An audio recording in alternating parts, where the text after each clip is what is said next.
بسم اللہ الرحمن الرحیم۔ انسان: یا رب، مجھ کو جو چاہیے وہ نہیں ملتا۔ رب: جو مل رہا ہے تیرے لیے بہتر ہے، تم نہیں جانتے مگر میں خبر رکھتا ہوں۔ واحد اللہ کا در ہے، جہاں بغیر بلاوے کے بھی چلے جاؤ تو شرمندگی نہیں ہوتی بلکہ سکون ملتا ہے۔ ہر شخص کی فضول باتوں کو دل پہ مت لیں۔ مجھے اندازہ ہے کہ یہ کام آسان نہیں، مگر اپنی زندگی کو آسان بنانے کے لیے کچھ لوگوں اور کچھ باتوں کو نظر انداز کرنا پڑتا ہے۔ زندگی کے راستے کبھی بھی سیدھے نہیں ہوتے، لیکن کامیاب ہونے کے لیے انہیں سیدھا کرنا پڑتا ہے۔ مضبوط بنو لیکن بدتمیز نہیں، مہربان بنو لیکن کمزور نہیں، جرأت مند بنو لیکن بدمعاش نہیں، فخر کرو لیکن تکبر نہیں۔ اے اللہ، جو لوگ پریشان ہیں اور تیری مدد کے طلبگار ہیں، ان کی مشکلات کو آسان فرما، ان کی پریشانیوں کو دور کر دے، ان کے دلوں کو سکون عطا فرما اور انہیں اپنی رحمتوں سے نواز دے۔ آمین یا رب العالمین۔ حضرت علی نے فرمایا، جو انسان یہ سمجھتا ہے کہ اللہ جو کرتا ہے وہ ہمارے لیے بہتر ہوتا ہے، وہ انسان کمال کا ایمان رکھتا ہے۔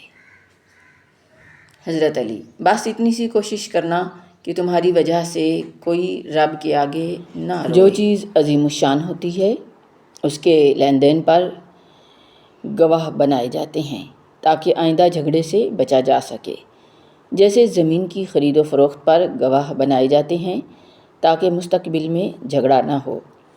نکاح بھی عظیم الشان لین دین ہے۔ اس میں لڑکی کا لینا اور مہر کا دینا ہے، اسی لیے اس میں گواہ ضروری ہیں تاکہ بعد میں جھگڑے نہ ہوں۔ اسرار الاحکام، صفحہ نمبر ہے 36۔ خیر خواہ وہ ہوتا ہے جس کی نصیحت اگر آپ قبول نہ بھی کریں تو وہ آپ سے دشمنی نہیں کرتا، آپ کے لیے آپ کی غیر موجودگی میں دعا کرتا رہتا ہے اور آپ کے عیبوں کو لوگوں کے سامنے پھیلانے سے باز رہتا ہے، جبکہ ملامت کرنے والے کا معاملہ اس کے برعکس ہے۔ امام ابن القیم رحمۃ اللہ علیہ۔ خاندانی لوگ جو ہوتے ہیں ان کو مشکل وقت میں پلایا گیا پانی کا ایک گلاس بھی یاد رہ جاتا ہے، اور بے نسلے لوگوں کو آپ خون کے جام بھی پلا دیں تو ان کو فرق نہیں پڑے گا۔ خاموشی سے کی گئی دعا اور محبت دونوں بہت طاقت رکھتی ہیں۔ دلوں میں اللہ بستا ہے، اسے سیاہ مت ہونے دیں، ورنہ جب مہر لگ جائے تو انسان کچھ بھی سوچنے سمجھنے کی صلاحیت کھو دیتا ہے اور گمراہی کی طرف چل پڑتا ہے، اور گمراہی کا راستہ یقیناً بہت برا راستہ ہے۔ جو دل میں ہے آنکھوں کے حوالے نہیں کرنا، خود کو کبھی خوابوں کے حوالے نہیں کرنا۔ اس عمر میں خوش فہمیاں اچھی نہیں ہوتیں، اس عمر کو وعدوں کے حوالے نہیں کرنا۔ مجھے غصہ آتا تو قدرت اللہ میرے کانوں میں کہتا، چھلنی بن جاؤ، اس جھکڑ کو گزر جانے دو، اندر رکے نہیں، روکو گے تو چینی کی دکان میں ہاتھی گھس آئے گا۔ غصہ کھانے کی نہیں پینے کی چیز ہے۔ جب میں کسی چیز کے حصول کے لیے بار بار کوشش کرتا تو قدرت اللہ کی آواز آتی، ضد نہ کرو، اللہ کو اجازت دو اپنی مرضی کو کام میں لائے۔ جب میں دوسروں کو نیچا دکھانے کی کوشش کرتا تو وہ کہتا، نہ، ہار جاؤ، ہار جاؤ، ہار جانے میں ہی جیت ہے۔ ممتاز مفتی۔ کبھی کبھی زندگی کا حال اس موبائل کی طرح ہو جاتا ہے جس کی بیٹری 93% ہو مگر وہ بار بار لو بیٹری کا الرٹ دے رہا ہوتا ہے۔ جسم تھک جاتا ہے لیکن چارجر ملے تو پھر سے جگمگانے لگتا ہے۔ بس یہی زندگی کا اصول ہے۔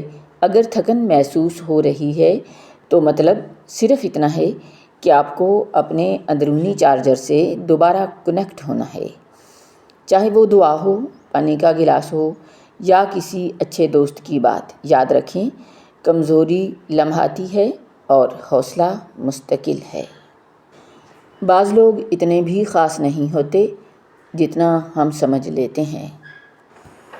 لوگ اپنی طاقت پر پتہ نہیں کیوں اتراتے ہیں، جبکہ دروازے تو ان کے بھی ٹوٹتے ہیں جو تالے بناتے ہیں۔ زندگی میں کبھی اپنی طاقت پر غرور مت کرنا، کیونکہ وقت اور حالات پر کسی کا زور نہیں چلتا۔ کب کہاں کیسے بدل جائیں کوئی نہیں جانتا۔ یہ زیادہ آسان ہے کہ آپ کسی شخص کو اس کی خامیوں کے ساتھ محبت کریں، بجائے اس کے کہ آپ انہیں بدلنے کی کوشش کریں۔ رسول اللہ صلی اللہ علیہ وآلہ وسلم نے ارشاد فرمایا، لوگوں پر ایک زمانہ ایسا آئے گا جس میں اپنے دین پر ثابت قدم رہنے والا ہاتھ میں انگارہ پکڑنے والے کی طرح ہوگا۔ سنن ترمذی۔ اللہ کے احکام، رسول اللہ صلی اللہ علیہ وآلہ وسلم کے طریقے، جہاد فی سبیل اللہ، دعوت اللہ، کلمہ حق کی سربلندی اور مظلوموں کی حمایت پر مسلسل ڈٹے رہنا اور راہ حق میں آنے والی بڑی سے بڑی تکلیف کو برداشت کرنا وقت کی اہم ترین ضرورت اور بہت بڑی فضیلت کی بات ہے۔ حضرت ابو موسیٰ اشعری رضی اللہ عنہ کہتے ہیں، رسول اللہ صلی اللہ علیہ وآلہ وسلم کی خدمت میں اپنی قوم کے 2 آدمیوں کو لے کر حاضر ہوا۔ ان میں سے ایک نے کہا کہ اے اللہ کے رسول، ہمیں کہیں کا حاکم بنا دیجیے، اور دوسرے نے بھی یہی خواہش ظاہر کی۔ اس پر رسول اللہ صلی اللہ علیہ وآلہ وسلم نے فرمایا کہ ہم ایسے شخص کو یہ ذمہ داری نہیں سونپتے جو اسے طلب کرے، اور نہ اسے دیتے ہیں جو اس کا حریص ہو۔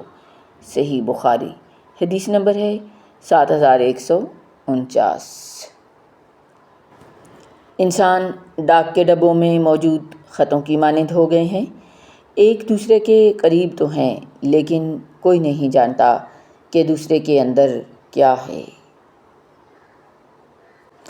اچھے لوگ خاموشی سے اپنی حدود میں رہتے ہیں۔